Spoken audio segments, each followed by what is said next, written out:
And ultimately, in what I teach and what you're going to have to learn is emotional regulation. You're going to have to understand that breathing and muscle tension are part of an emotion. And as you if you start using bellows breathing and tension reduction, you're going to discover that the emotion, the urgency to get back, that desperation, doesn't get so bold, so strong that it takes over thinking mind. Friends, that's the first step. But then you really have to attune yourself and develop your emotional intelligence. Because I'm going to tell you something. You are just absolutely not in a good position without understanding your emotional nature when you're trading. You're always talking about losses. You're always talking about uncertainty. And the brain would see trading as the worst nightmare you could have possibly have ever conjured up. That's going to require retraining, not just emotional regulation, but the very nature, the beliefs that you bring about your ability to manage uncertainty. Not the ones you say you have, but the ones you see evidenced in your trading account and that health of that trading account.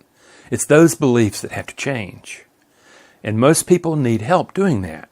It's hard work. It's hard emotional lifting.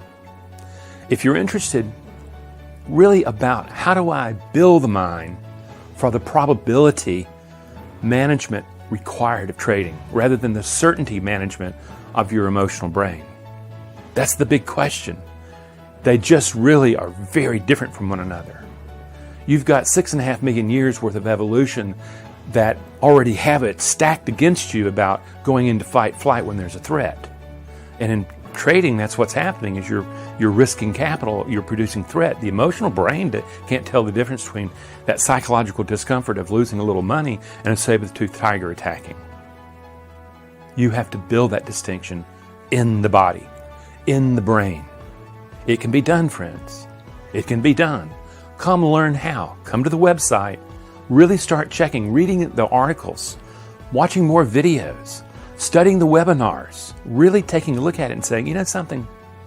Do I really want to become the trader enough so that I'm willing to rework my mind, rework the brain that gives rise to the mind, so that it becomes intentional rather than reactive under stress? That's the deal, friends. That's when you begin to look at it and say, this is probability. This is one loss that's unrelated to the other losses. It's just random distribution. Okay? Rather than going, I've got to get it back. I've got to make things happen. You've lost the moment you've got to make things happen because you don't control the outcome.